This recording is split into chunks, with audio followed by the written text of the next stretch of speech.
Cadena Internacional presenta.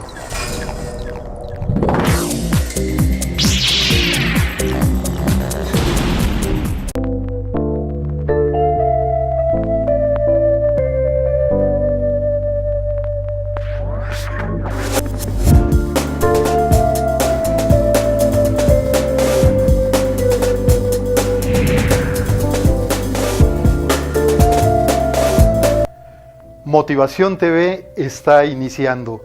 Gracias por estar nuevamente aquí con nosotros en esta cita semanal que tenemos en tu programa Motivación TV. Soy tu servidor Álvaro Patricio y me da mucho gusto que nos acompañes nuevamente para reflexionar de todos aquellos temas que nos permiten darnos cuenta de los aspectos que podemos mejorar en nuestra vida y por ende ser mejores personas. Así es que gracias por estar nuevamente aquí con nosotros. El día de hoy tenemos un programa muy completo. Tenemos a una gran invitada, una gran colega, psicoterapeuta y tanatóloga. Ella es Juanita Hernández, que va a estar con nosotros tratándonos un tema que yo sé que te va a interesar mucho, fortaleciendo mi autoestima.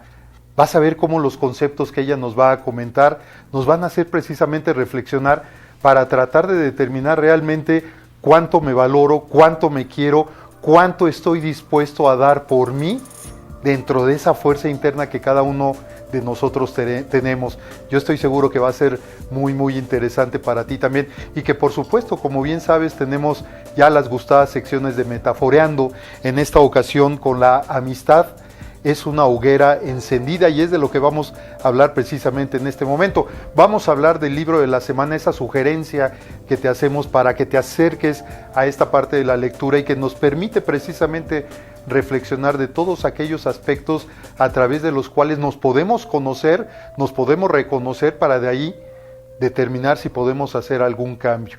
Y por último, bueno, pues vamos a tener esa cita que tenemos semanalmente que se llama Una taza de café con, y en esta ocasión también con un personaje que tal vez no te sea muy conocido por el nombre, pero que ese legado que nos dejó, vas a ver cómo en uno de los aspectos de lo que es el desarrollo humano nos permite precisamente tomar conciencia de ello y empezar a poner en práctica situaciones como la que estamos comentando. Así es que bueno, pues como tú ves es un programa muy completo y vamos a iniciar con esta parte precisamente de Metaforeando, en donde tú sabes cómo a través de una metáfora tratamos de encontrar las respuestas, esas respuestas que tal vez tú estás buscando y que nos permiten darnos cuenta para mejorar como personas. Se cuenta de un señor que normalmente asistía cada mes a una reunión con todos sus amigos ya de muchos años. Sin embargo, un día deja de asistir a estos eventos. Pasan varios meses y él ya no asiste, pero tampoco les dijo el por qué a sus amigos ya no iba a asistir, hasta que un día estaba sentado en su casa enfrente a la chimenea de su hogar y escucha el timbre de su puerta. Se levanta, ve por la mirilla y se da cuenta que era uno de los amigos que precisamente cada mes se reunía con todos ellos. Le abre la puerta, lo saluda efusivamente y lo invita a pasar. El amigo pasa, los dos llegan a la sala y se sientan ambos precisamente enfrente a esta hoguera que ya había encendido el dueño de la casa. Sin decir ninguna palabra y ninguno de ellos se atrevía a empezar la plática, la comunicación, ni siquiera a través de una pregunta. Pasa un rato y ambos están viendo precisamente las llamas de esa hoguera. Después de un rato, el amigo que recién acababa de llegar a la casa se levanta, toma unas tenazas, y con esas tenazas saca un carbón de esa hoguera. El dueño de la casa se le queda viendo y está esperando a ver qué es lo que le dice el amigo. Sin embargo, el amigo regresa, se sienta en el sillón y ambos se ponen a ver precisamente ese trozo de carbón que había sacado el amigo y que lo había dejado fuera. Después de un rato, ese trozo de carbón pues se empieza a extinguir, se empieza a apagar. Y ninguna palabra entre los dos amigos. De repente, el amigo nuevamente se levanta, coge las tenazas, agarra ese pedazo de carbón y lo vuelve a meter a la hoguera y se dan cuenta cómo ese pedazo de carbón nuevamente vuelve a tomar ese calor y vuelve a brillar con toda intensidad. Y en ese momento el amigo, el dueño de la casa, le dice: ahora entiendo cuál es el mensaje que me quieres dar con esto que acabas de decir. Cada uno de nosotros contribuimos para que la hoguera permanezca encendida, y el hecho de aislarnos lo único que va a propiciar es de que cada uno de nosotros nos extingamos en esa área de confort, en esa área de comodidad, en esa área de aislamiento que cada uno de nosotros estamos determinando al dejar de ver y de convivir con los amigos. Esta es una gran metáfora en donde nos lleva a la reflexión de que si tú te aíslas, corres el riesgo de que te apagues. Y no solo eso, sino que no contribuyes a formar ese gran fuego que puede existir en un grupo, ese gran fuego que puede existir a nivel de amigos, a nivel de familia, a nivel de quien tú quieras, pero siempre conviviendo con otras personas. Etimológicamente, hoguera, ¿qué quiere decir? Fuego intencional, es decir, ese fuego que intencionalmente cada uno de nosotros provocamos, y el chiste es mantenernos precisamente en ese fuego. ¿Cuáles son las características de una hoguera? En primer lugar, es voluntaria, es decir, nadie te obliga a estar en la hoguera, nadie te obliga a contribuir, es totalmente voluntario si es que realmente tú lo que deseas es socializar con las demás personas, estar con las demás personas. Además, conecta y une. ¿Por qué? Porque en el momento en que el trozo del carbón entra, en ese momento está entrando en conexión con los demás trozos de carbón y se unen todos para formar esa gran hoguera. Genera luz, esa es la tercera característica. Una luz que está fabricada en común por todos los que contribuimos dentro de esas reuniones con los amigos, dentro de esa reunión con la familia. Promueve movimiento, ¿por qué? Porque las llamas están en constante movimiento, no hay ninguna llama que permanezca estática, todas están en continuo movimiento. Además, algo muy importante, calienta. Y ese calor humano que sentimos cuando estamos próximos a otras personas es lo que nos permite también vivir, no solamente sobrevivir, sino también vivir. Además, es un motivo de celebración. ¿Por qué? Porque cuando estamos juntos, cuando estamos reunidos, cuando tenemos encendida esa hoguera, también sirve para celebrar absolutamente todo lo que tú quieras por el ambiente cálido que se está formando. Y por último, purifica. ¿Por qué? Porque tú sabes perfectamente que el fuego purifica. Purifica en el momento en que convierte todos esos trozos de carbón, cada una de las aportaciones que cada uno de nosotros estamos diciendo, los purifica y a través del humo se va precisamente hacia el universo ya totalmente purificado. ¿Cuántas hogueras ya abandonaste? Y esta es una pregunta poderosa que quiero realizarte para que tú obtengas tus propias respuestas. ¿Las abandonaste por indiferencia? ¿Las abandonaste por una baja autoestima o las abandonaste por soberbia? ¿Son hogueras ya apagadas o son hogueras ya extinguidas? A lo mejor algunas las tienes apagadas, pero si regresas, si las reactivas tal vez, si te unes a ese fuego, nuevamente vuelvas a formar parte de él, o consideras que están totalmente extinguidas. ¿Quedan rastros de esa hoguera o ya ni siquiera ese rastro queda? ¿Cuáles son las 5 fases que mantiene una hoguera? En primer lugar, se necesita madera, se necesita un pedazo de carbón. Después viene el encendido de esa madera o de esos pedazos de carbón. Después hay que darle aire precisamente para que empiece a tomar fuerza. Ya una vez que toma fuerza viene la expansión en donde está la hoguera prendida en su luminosidad. Y por último viene esa purificación a través del humo que sale de esa hoguera. ¿Esto qué tiene que ver con el desarrollo humano? ¿Esto qué tiene que ver con el crecimiento personal? Esta parte de la madera es el deseo, esos deseos que cada uno de nosotros tenemos en nuestro interior. El encendido es la motivación que cada uno de nosotros tenemos internamente. ¿Cuáles son los motivos para querer arder, para querer estar encendidos?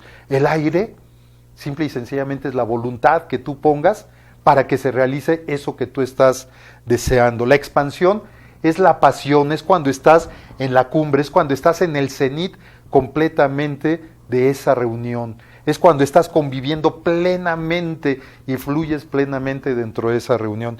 Y por último, la purificación es la transformación que cada uno de nosotros logramos con el objetivo de estar conviviendo, no nada más viviendo, conviviendo con las demás personas. A la hoguera hay que darle aire. Te dejo a ti esa metáfora para que tú obtengas tus propias respuestas y de ahí determines cuáles son las hogueras que quieres reactivar nuevamente en tu vida. Espero sea de tu agrado esto. Y bien, pues vamos a pasar al tema principal del programa del día de hoy, y para ello quiero darle la bienvenida y muy agradecidamente a Juanita Hernández. Juanita, muchas gracias por haber aceptado la invitación al programa. Bueno, muchísimas gracias por la invitación y aquí estamos, como siempre. Muchas gracias. Y bueno, pues yo te decía, Juanita es psicoterapeuta, es tanatóloga, es coach, en fin, tiene una serie de blasones de estudios, pero sobre todo de experiencia en el área psicológica, tanatológica, en el área de autoestima, que es inclusive precisamente de lo que nos viene a hablar el día de hoy, fortaleciendo mi autoestima. Fíjate, Juanita, que esta palabra en lo personal es algo con lo que yo he llegado a tener cierto problema, y lo reconozco aquí públicamente. ¿Por qué? Porque como que se puso de moda la palabra de autoestima, y entonces ya todo mundo habla de autoestima, e inclusive llegan a decir que no tienen autoestima o que tienen mucha autoestima, yéndose totalmente a los extremos. Sin embargo, me quedan muchas dudas, y qué bueno que aceptaste venir y sobre todo a tratarnos este tema del cual eres totalmente experta, porque ¿cómo podemos definir primeramente y desde la parte más elemental a la autoestima? Antes de llegar a la autoestima, ¿cómo definimos la estima? Bueno, pues la estima es justamente el concepto que tienes de ti mismo, ¿sí? Uh-huh. Y basándonos en el autoestima como concepto, es el valor que le das justamente al autoconcepto, a lo que creo que soy, quién soy, qué tanto valgo y qué es lo que me merezco. Desde el momento en que no sabes quién eres, evidentemente no sabes lo que mereces y mucho menos lo que vales. Y en ese sentido es cuando podemos calificarnos con baja autoestima. ¿Por qué? Porque vamos por la vida aceptando de alguna manera todo aquello que nos genera molestia, ¿no? ¿Cómo podemos fortalecer, qué es lo que nos atañe en este momento el tema? ¿Cómo podemos fortalecer el autoestima? Primero tienes que saber quién eres. ¿Y si no sé? Y te lo digo porque ahorita me hiciste recordar, hace algún tiempo, un gran maestro amigo decía, es que desde muy pequeños no sabemos quiénes somos. Obviamente porque para empezar, cuando somos pequeños, bueno, pues no tenemos el raciocinio para determinar quién soy, hacernos preguntas, mucho menos contestarnos, etcétera. Pero decía algo que me llamó mucho la atención. Desde el momento en que llegamos a este mundo, ¿qué es lo que pasa con la familia? La familia se reúne para ver al o a la recién nacido, e inmediatamente la familia empezamos a decir, mira, sacó los ojos de su papá, sacó la boca de su mamá, sacó la nariz del abuelito. O sea, le empezamos a encontrar una mezcolanza con toda la familia y nunca le damos la individualidad que tiene a ese ser que acaba de nacer. Está bien la cuestión de la genética, la entiendo perfectamente y todo, pero desde un principio como que somos un rompecabezas de todas nuestros allegados, de nuestros padres, de nuestros abuelos, de algunos tíos, en fin, de toda nuestra legión que tenemos atrás. Fíjate qué tan importante es tu comentario, porque si bien es cierto, la autoestima justamente se genera en los primeros años de nuestra vida. Somos los Bob Esponja, ¿no? Uh-huh. Empezamos a generar conciencia desde los 3 años. Entonces, empezamos de alguna manera a estigmatizar todo lo que nos dicen. Cuando hablamos de cómo nos van etiquetando nuestros padres, que se supone deben de ser las personas que tienen la verdad absoluta, pues empezamos a generar la creencia de lo que ellos dicen de nosotros, ¿no? ¿De qué manera estás etiquetando a tu hijo?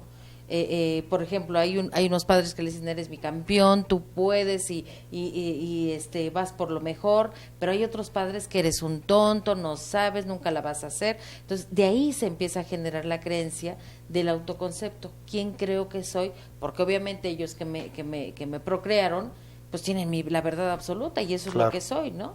Entonces, cuando hablamos sobre el fortalecimiento de tu autoestima, estamos hablando primero de ese mensaje tan subliminal que sale de la psicología. Somos lo que pensamos.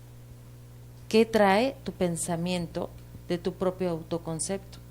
Si desde un inicio te empezaron a descalificar y tú de alguna manera sigues generando esa creencia, pues evidentemente vamos a calificar lo que tú comentabas, sobre una baja autoestima, ¿no? Entonces, para fortalecer justamente tu autoestima, lo primero que tienes que hacer es sacarte toda la basura que traes en la cabeza, todo ese pensamiento denigrante de tu propia persona, y empezar a revalorar de alguna manera tus logros. ¿Qué es lo que has logrado que de alguna manera no te has aprendido a valorar como persona? Si bien es cierto, el ser humano se rige por diferentes factores, ¿no?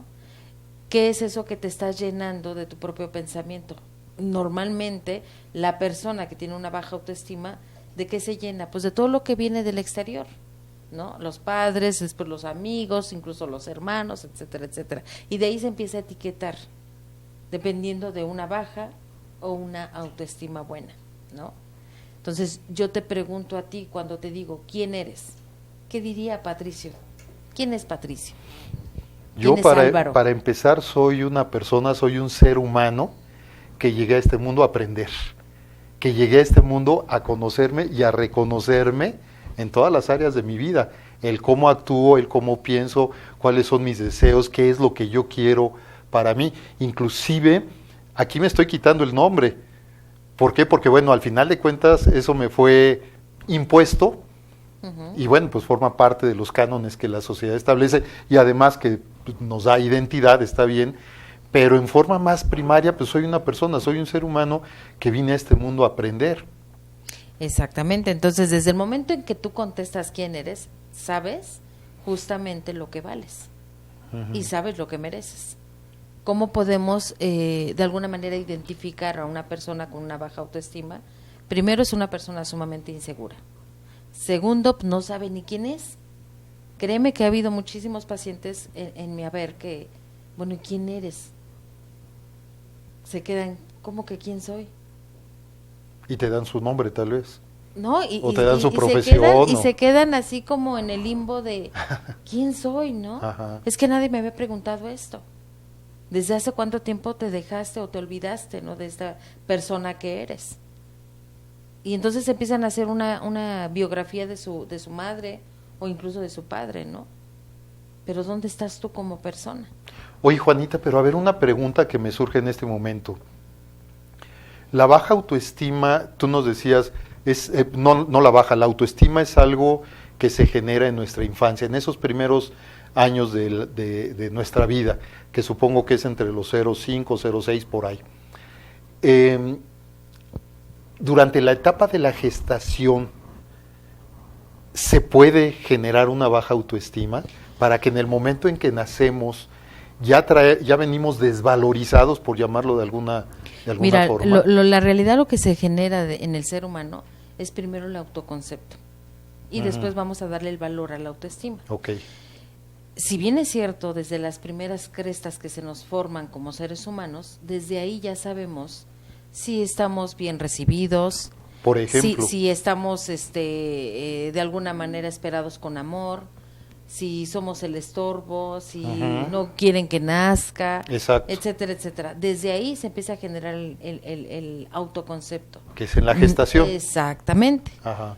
Cuando nacemos es cuando empiezan a ver ya los factores externos que de alguna manera van a ser implícitos en tu vida como autoconcepto, ¿no?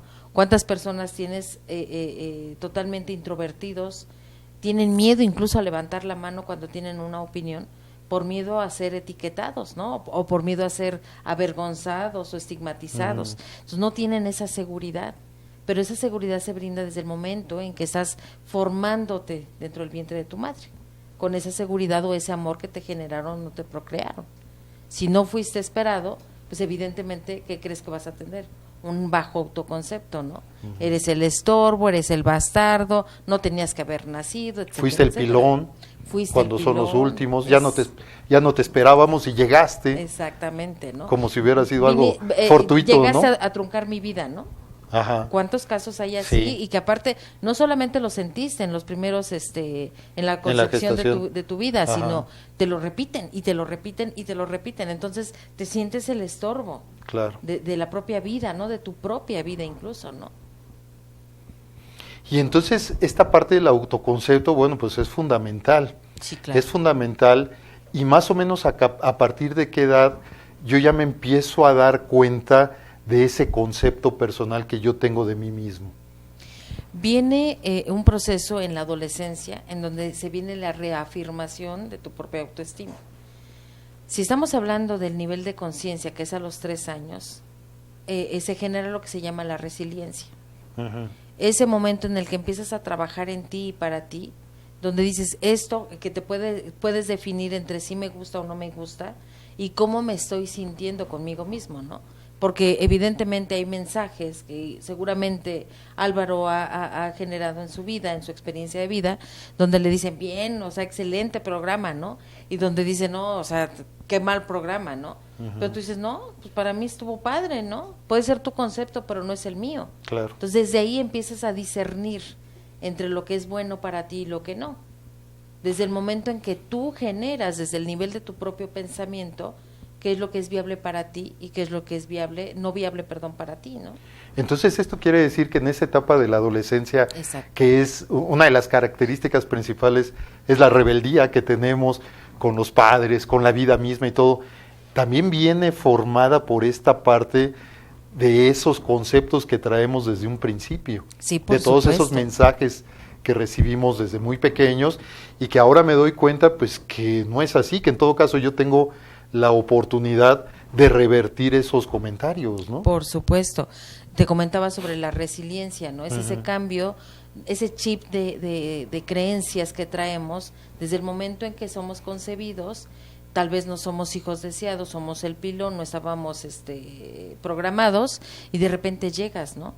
Viene la etapa de la infancia en donde sigue siendo el Bob Esponja y a lo mejor hay esa resistencia a amarte porque no te esperaban, ¿no? Y truncaste a lo mejor en algún momento mi vida, ¿no?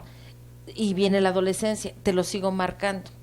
Entonces, desde ahí, como el nivel de conciencia ya es superior a un infante, claro. pues ya tú puedes empezar a discernir, a ver, no. O sea, tal vez ese es el momento en el que mi madre, pues, no quiso o no me esperaba, ¿no?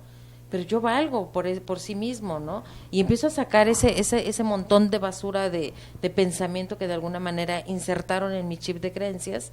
Cuando lo hago es cuando mi visión o concepción de vida cambia. Y hay gente que evidentemente no lo hace. Uh-huh. Por eso es que es tan importante entrar en un proceso psicoterapéutico cuando la gente llega a ese nivel en el cual decide que esto que está viviendo ya no está bien, que esto que está viviendo le está generando molestia, pues es evidente que entra en un proceso con ayuda o sin ayuda. Evidentemente es importante que tomen un proceso psicoterapéutico, pero si en dado caso no está a su alcance, hay muchas instancias gubernamentales donde pueden llegar a solicitar el apoyo. Lo importante es cómo te estás sintiendo, que te hagas consciente de tu realidad y en ese sentido pues darle un giro a tu vida, ¿no? Entonces esto quiere decir que el autoconcepto puede ser negativo. Sí, claro. Y lo mantengo ahí. Y a lo mejor, si no me doy cuenta, o aún dándome cuenta, me prefiero mantener ahí por diversas circunstancias, quiere decir que entonces me sigo manteniendo en ese nivel y no le doy el valor que en un momento dado debería de tener con el objetivo de subirlo. Porque lo que yo entiendo ya como autoestima es precisamente esa parte, en donde yo ya tengo un valor como persona de por sí. Claro. ¿Por qué? Porque ya tengo experiencias, ya tengo vivencias, ya tengo situaciones que he resuelto a lo largo de mi vida y bueno, pues eso van generando valor, se van acumulando y van generando un valor como persona por todas las destrezas, habilidades, capacidades, etcétera, todo lo que yo tengo. Y entonces conforme empiezo a realizar ese trabajo en mí, ya sea a nivel terapéutico, ya sea, como dices, acudiendo a un acompañamiento, a una terapia, lo que sea, o inclusive personalmente, ¿no? También claro. se puede dar, es conforme te empiezas tú a generar mayor valor y por lo tanto el autoconcepto empieza a modificarse. Cuando te das cuenta realmente de quién eres, lo que vales y lo que mereces. En ese sentido empieza a cambiar tu vida. Cuando delegas a los demás tus propias responsabilidades, eso te va a ayudar aún más a tu inmadurez mental. Entonces, cuando hablamos de cuando sé quién soy, es cuando me responsabilizo de mis acciones y evidentemente de mis consecuencias, desde el primer momento en que generamos ese nivel de pensamiento, ¿no? Entonces, en ese sentido es cuando empieza a cambiar tu chip de creencias. ¿Por qué? Porque empiezas a generar madurez mental. ¿Qué es lo que vamos a generar en nuestro nivel de pensamiento? Pensamientos maduros, haciendo notar nuestros propios logros, ¿no? Totalmente de acuerdo. Ahora, la autoestima es un proceso al final de cuentas, es decir, yo he escuchado a personas que asisten a un evento, a una plática, a un curso, etcétera, salen muy motivadas, inclusive ellas mismas, estas mismas personas, se dicen que ya se automotivaron y que por lo tanto su autoestima ya se elevó por algún aspecto especial que les hizo clic durante el curso o la plática, pero ya se quedan ahí. O sea, ya no continúan con ese trabajo personal que yo siento que debe ser de todos los días, de 24/24, en donde cada día estemos tratando de mejorar, estemos mejorando aspectos de nuestra vida, ubicándonos, digamos, como en un mapa para determinar cuáles son las áreas de oportunidad que yo tengo en donde tal vez esté yo muy bajo y me califique yo muy bajo. ¿Cómo le puedo yo hacer para subir en esas áreas, para elevar mi autoestima, para tener esa seguridad personal de lo que yo estoy sintiendo, haciendo y realizando a través de mi vida, ¿no? Mira, lo que dices es sumamente e innegablemente importante, porque la realidad es que vemos a gente de 40 años que toda la vida le marcaron que era una persona fracasada y que nunca iba a lograr nada en su vida. Entonces, imagínate si en 40 años le siguieron insertando en su chip de creencias que él es así y ya se etiquetó así, ¿no? Y en ese sentido, cuando va a un curso de automotivación, estamos hablando de un curso con 40 años, contra 40 años de aprendizaje de que nunca iba a hacer nada, ¿no? Entonces, por eso es que es tan importante seguir asistiendo a este tipo de apoyos psicoterapéuticos, porque finalmente lo que necesitamos cambiar es el chip de creencias. Si dejamos de asistir, pues vuelven a caer, ¿no? Que evidentemente la caída va a ser cada vez menor, pero si se siguen fortaleciendo en estos procesos de capacitación de desarrollo humano, pues evidentemente su nivel de pensamiento va a cambiar, ¿no? Ahora, la forma en que recibimos esos mensajes no necesariamente es expresándolo, porque ahorita con lo que comentabas me viene a la mente de familias que conozco en la que, por ejemplo, la mamá no les dice nada, pero simplemente les hace todo a los hijos, y ya son hijos de 40 o mayores, pero les siguen haciendo absolutamente todo. Ahí tenemos a los niños. Pero entonces ahí son dos bajas autoestimas, ¿no? O dos autoestimas muy bajas. ¿Por qué? Porque la mamá, pues yo no sé si con el objetivo de llenar un vacío, se quiere sentir todavía importante, útil tal vez para el hijo, y el hijo, bueno, pues se deja hacer todo, ¿no? Están en su estado de confort. Exceso de amor o sobreprotección invalida la capacidad del ser humano. Vemos, por ejemplo, a los pequeños que tiran un juguete y la mamá, más allá de hacerlo responsable y ahora levántalo, pues corre a levantarlo, ¿no? El mensaje subliminal que mandamos es, te siento que no puedes hacerlo. Inútil. Y lo hago por ti. No quería decir la palabra, inútil. Pero tú me ganaste. Entonces, te siento inútil y yo lo hago por ti, ¿no? Entonces vamos limitando de alguna manera esas capacidades, poder de decisión. Vemos a gente de 35, 40 años todavía marcándole a la mamá y preguntándole, ¿cómo ves si me compro este pantalón azul o el negro o el rojo, ¿no? Falta capacidad de decisión, por ejemplo, y cada vez se siguen reafirmando a través de la madre o del padre, ¿no? Pero es ese exceso de amor que se les brindó con tal de yo seguir sintiéndome como madre que tú me necesitas, ¿no? Y eso puede originar que si se llegan a casar, llegan a buscar pareja, buscan un espejo de la madre, ¿no? Exactamente. O del padre, dependiendo del caso, ¿no? Uh-huh. Y entonces eso lo único que está evidenciando precisamente es de que sí hay una autoestima, pero pues relativamente baja, ¿no? O muy baja. Muy baja, de hecho son personas inseguras, con falta de decisión, con un carácter abrupto. Tenemos ahí una vana definición de carácter fuerte o carácter débil. Carácter fuerte, la gente mundanamente cree que es una persona sumamente impulsiva, ¿no? Reactiva, y no es así.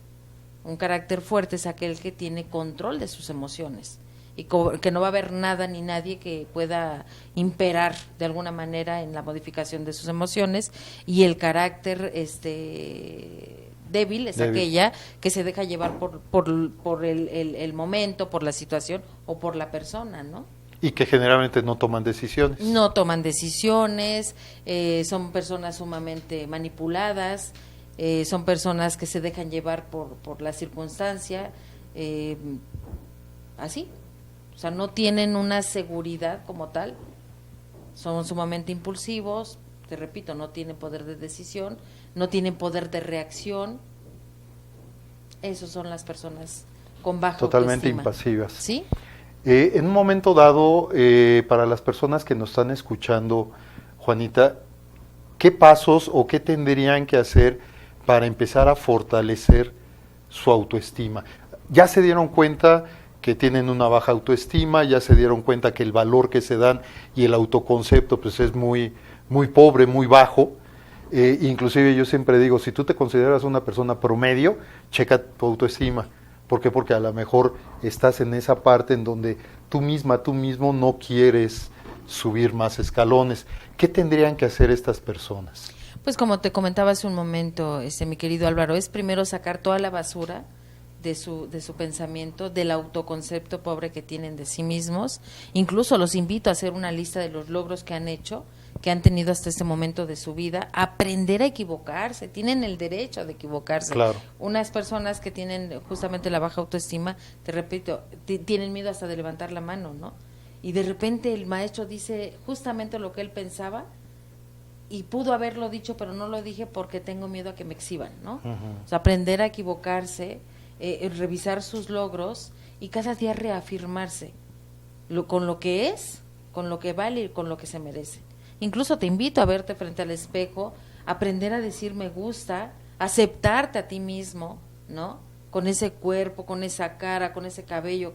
Si no te gusta el cuerpo, pues haz lo que tengas que hacer, ejercicio, ve al gym, no sé, pero haz cosas para que eso que no te gusta de ti empieces a modificarlo desde la propia aceptación. Pero hay personas que se pasan la vida diciendo es que no me gusta mi cuerpo, pero no hago nada, ¿no?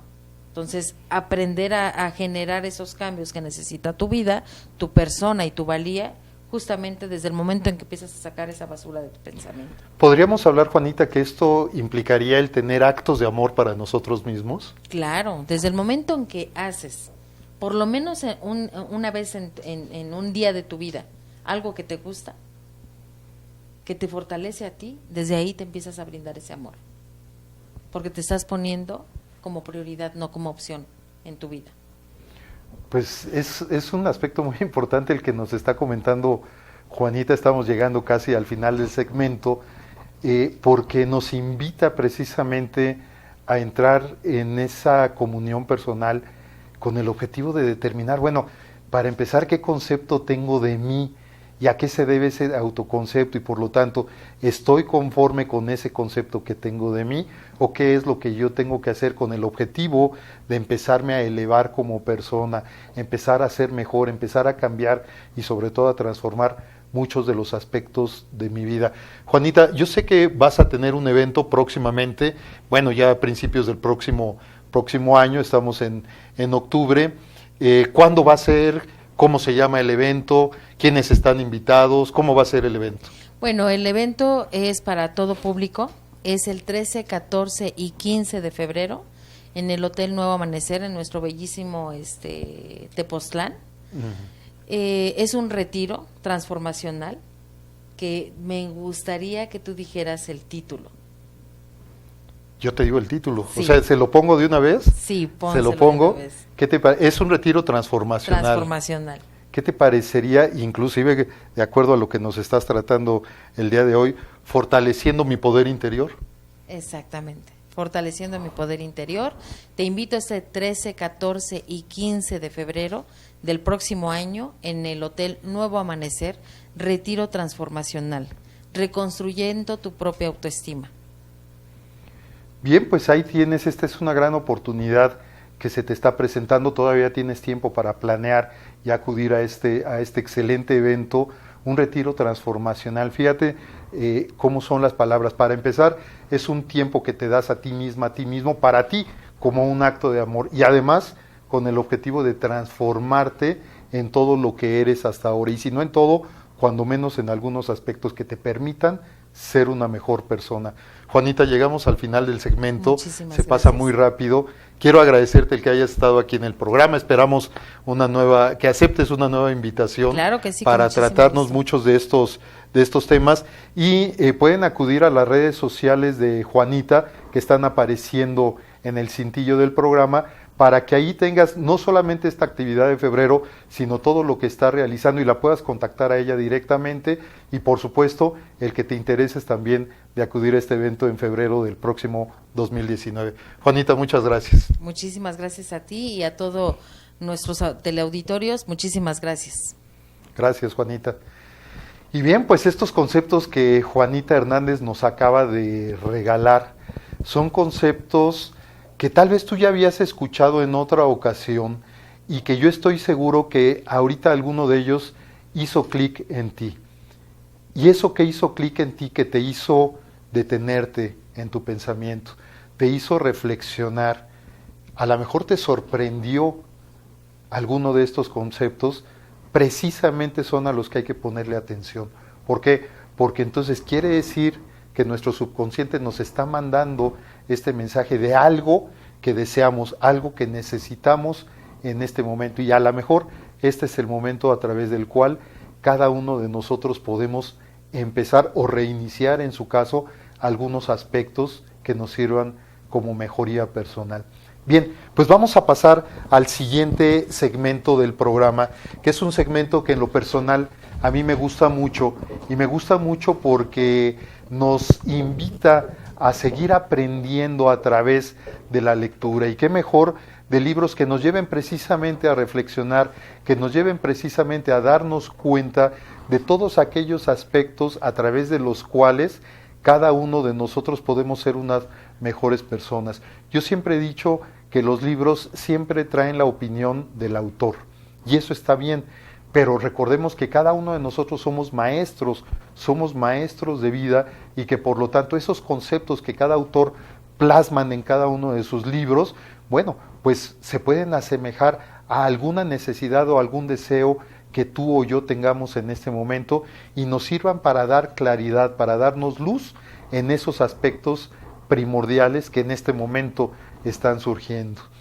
Y el día de hoy yo te quiero recomendar un libro que es un libro muy famoso, es un libro que ya tiene muchos años y que desde hace muchos años se convirtió en un bestseller. El libro que te quiero recomendar hoy se llama El lobo estepario, del autor Hermann Hesse.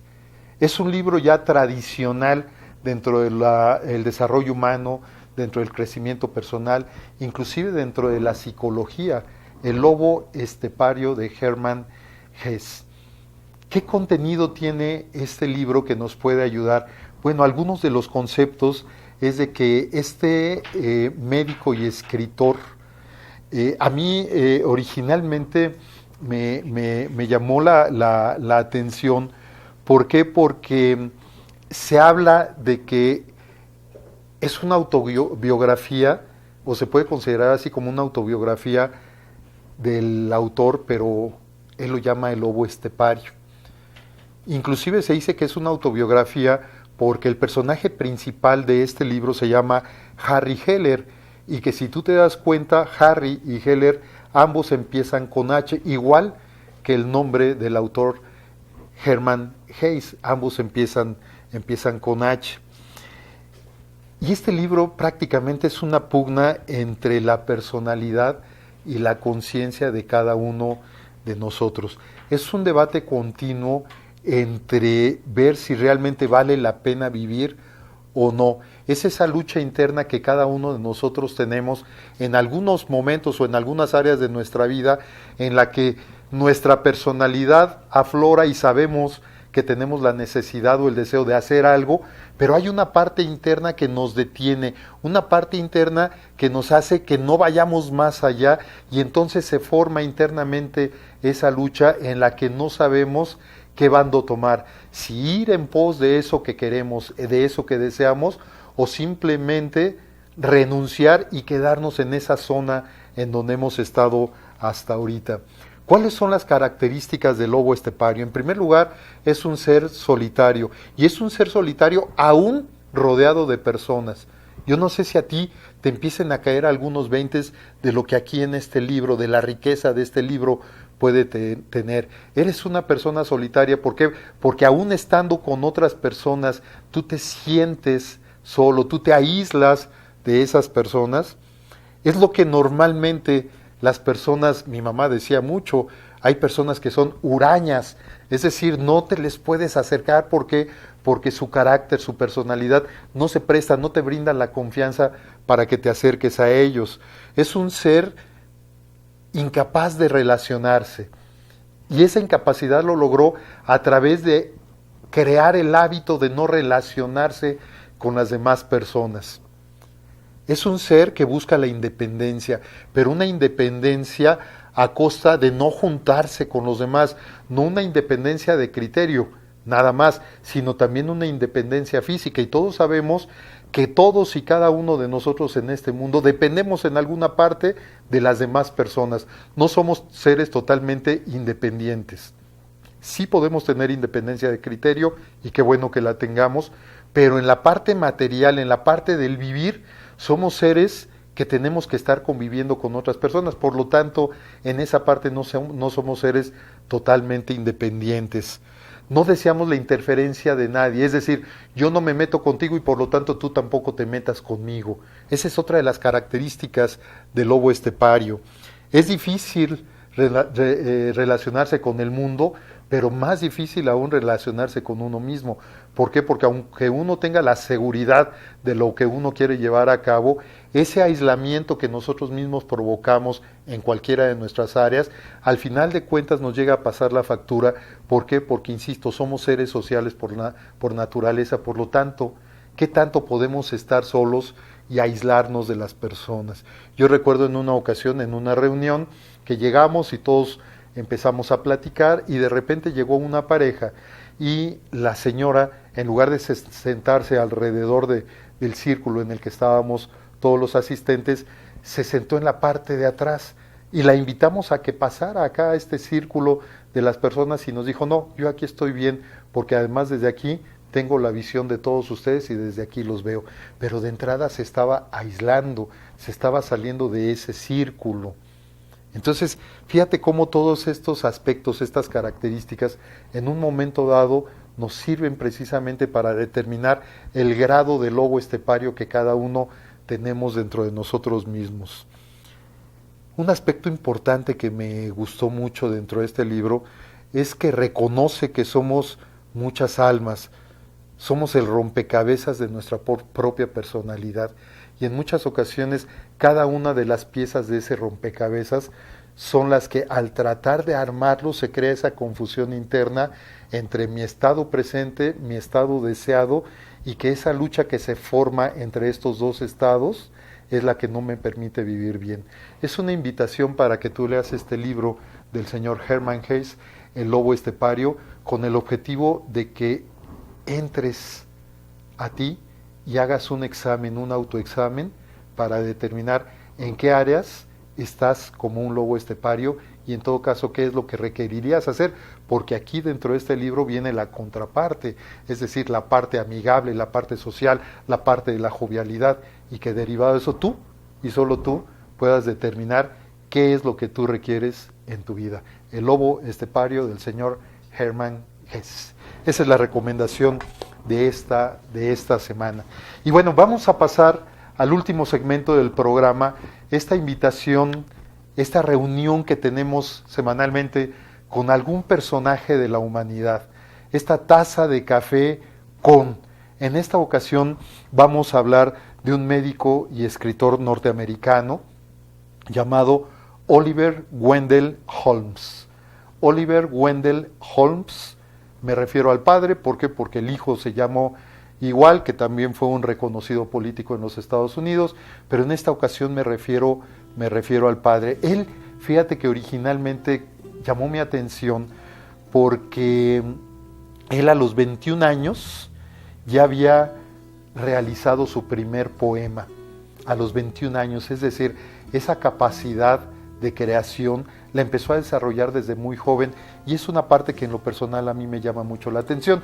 Sin embargo, conforme fui teniendo esta plática de café con este doctor Oliver Wendell Holmes, yo me di cuenta de un aspecto que él en algún momento dado se preguntó, ¿vale la pena vivir?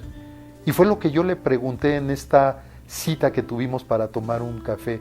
Doctor Holmes, Wendell Holmes, ¿vale la pena vivir? Y la respuesta de él fue, ¿has tenido lo suficiente de ella? Fue una respuesta pregunta, porque a su vez me respondió con una pregunta que me dejó callado inicialmente. Y yo le decía, no he tenido suficiente todavía de la vida, pero más aún, no he gozado gran parte de mi vida. Y aquí fue en donde surgió una parte fundamental que yo rescato de esta taza de café con el doctor Oliver Wendell Holmes.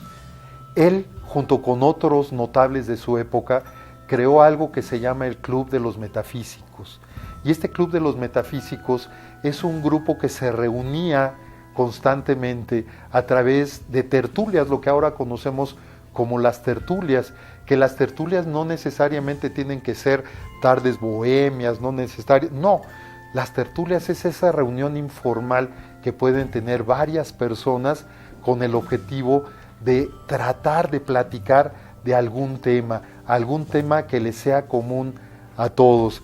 Bueno, este Club de los Metafísicos, de los cuales él fue fundador, yo le preguntaba, ¿este club es para informar? Y él me decía, no, es un club para conversar. Y yo le reiteraba, ¿es un club entonces para platicar? No, es un club para conversar, él me decía. Entonces, ¿será un club simple y sencillamente para pasar el rato? No, él me insistió, es un club para conversar. Y yo le decía, conversar, repite usted mucho esta parte del conversar. Para usted, ¿qué es el conversar? ¿O qué era lo que hacían en este Club de los Metafísicos? Y él me decía, mira, el conversar no solo implica informar, no solo implica platicar, no solo implica el pasar el rato. El conversar es como una danza, es como una danza lingüística en donde dos o más personas empiezan a tratar un tema que es común para todos. Y entonces cada uno empieza a expresar su opinión y empiezan todos a danzar simultáneamente y ordenadamente, empiezan a danzar dentro de esta conversación. Y en esta conversación en la que están danzando, cada uno da su opinión y derivado de esta opinión pueden llegar a una conclusión o no. Sin embargo, lo importante es el respetar la opinión que tienen las otras personas de ese tema en particular. Y él me decía, cada uno dentro de estas reuniones, dentro de estas tertulias, hace lo suyo para crear armonía. Y esto es una parte que a mí me llamó poderosamente la atención. ¿Y por qué me llama mucho la atención? Porque yo le decía, oiga, doctor Wendell Holmes, lo que sucede es de que en lo personal a mí me gustan mucho, por ejemplo, las charlas de sobremesa. Esas charlas en las que después de haber comido te quedas a platicar con tus familiares, con tus amigos, con tus compañeros de trabajo, te quedas a platicar en forma informal, hablando de muchos temas, sin un orden específico, pero que de cada uno vas aprendiendo porque escuchas las opiniones de las demás personas. Y dentro de esto, por supuesto que estamos creando armonía entre cada uno de nosotros. Y él me decía, mira, el conversar implica interesarse. Fíjate qué aspecto en primer lugar él me menciona, interesarse en la opinión de las demás personas, aunque yo ya tenga formada una opinión, pero que por lo tanto puede modificarse, porque al final de cuentas esa es mi verdad. Entonces, cuando yo me intereso en la opinión de las otras personas, es cuando yo le guardo un respeto tanto a la persona como a la opinión que tenga del tema que estamos tratando.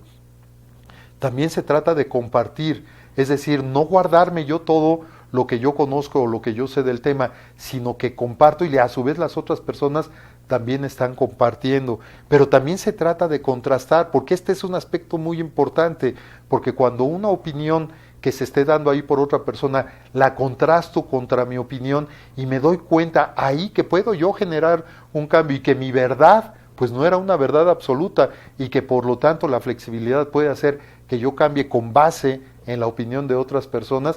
Eso es precisamente para lo que sirve el contrastar esa opinión. Por otro lado, aprender. ¿Por qué? Porque cada uno de nosotros, tú y yo, somos maestros. ¿Por qué? Porque cada uno de nosotros hemos vivido y hemos experimentado nuestra propia vida. Y por mucho que hayamos vivido o experimentado situaciones similares, esas experiencias las hemos afrontado de forma diferente. Y por último, aprender, es decir, con H intermedia, aprender, tomar esa sabiduría de las demás personas que están en la tertulia con el objetivo de enriquecernos como persona y crearnos valor a nosotros mismos. ¿Qué es lo que crean estas tertulias? Yo le preguntaba al doctor Wendell Holmes y él me decía, en primer lugar, brindan confianza. ¿Por qué? Por la confianza que se genera en el ambiente en el que estamos. Se siente uno escuchado cuando uno está emitiendo su propia opinión. Además se siente uno atendido, que es una de las partes fundamentales que cada uno de nosotros necesitamos como una necesidad básica para vivir. Y por último se siente uno merecedor. ¿Merecedor de qué? Del tiempo y de la atención de las demás personas que están en esa tertulia. ¿Cuáles son los 4 objetivos? Le preguntaba yo. ¿Cuáles son esos objetivos que se tienen con las tertulias? Y él me decía, en primer lugar, expresar, sacar lo que traemos cada uno dentro. En segundo lugar, escuchar. ¿Por qué? Porque en las tertulias aprendemos a escuchar lo que las otras personas nos están compartiendo. En tercer lugar, comprender, tratar de comprender la opinión de la otra persona con base en esas experiencias que ellos han tenido. Y por último, conversar, que es al final de cuentas el objetivo último y final en esa danza lingüística, como la llamaba el doctor Oliver Wendell Holmes. Y él nos deja una frase que en lo personal se me hace fabulosa. El hogar es el lugar que nuestros pies pueden abandonar, pero no nuestro corazón. Y él, nuevamente respondiendo a la pregunta, ¿vale la pena vivir? ¿Has tenido suficiente de ella? Disfrútalas a través de las tertulias. Y si esas tertulias son familiares, créemelo, que las demás tertulias que tú puedas, de las cuales tú puedas formar parte o de las cuales tú organices, vas a obtener un gran aprendizaje de todas ellas. Esta es la lección que el doctor Oliver Wendell Holmes nos está dejando. Utilizar y potenciar y activar todas las conversaciones, todas las tertulias que podamos realizar a lo largo de nuestra vida. Y derivado de esto, aprender de las demás personas y sobre todo aprender a respetarlas y aprender a través de sus opiniones. Amigos, hemos llegado al final de nuestro programa Motivación TV de este día. Yo te quiero agradecer porque tú eres el personaje más importante de este programa. Gracias por haber estado aquí con nosotros en esta emisión. Recuerda que te espero la próxima semana aquí en Motivación TV a través de Cadena Internacional de Televisión. Un agradecimiento a nuestro productor Jaime Herrera y un agradecimiento a ti por haber estado con nosotros.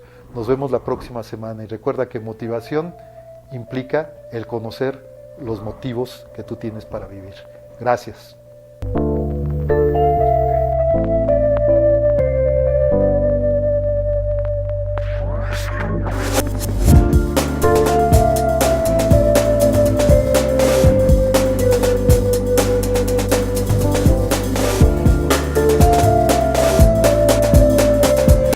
Cadena Internacional presentó